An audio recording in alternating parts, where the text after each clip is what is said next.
How do I get better deals for my DWI clients? Well, it starts with the facts of the case. It's not just about going and asking favors anymore. That time is long since past. Recently, I got a DWI amended to a careless driving for a client. And basically, I found a problem with the breath test. The breath test was not administered properly. There are issues with the calibration and the maintenance of the machine itself. Essentially, the breath test would not be able to be entered into evidence in the case.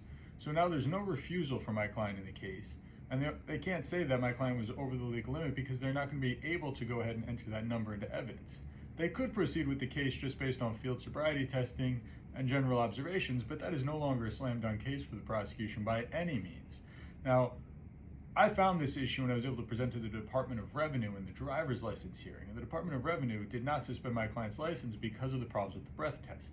I was able to then take that order and ruling from the Department of Revenue to go show the prosecutor on the criminal case and say, hey, there's a problem with your breath test. You don't have to take my word for it. The Department of Revenue had the hearing, and they're the ones that made the ruling, and everybody knows there are no softies here in the state of Missouri. So the prosecutor can then look at it and make determinations about how viable he thinks his case is now going forward. And in some cases, it might be a full dismissal. In this case, it was a little bit more of a gray area.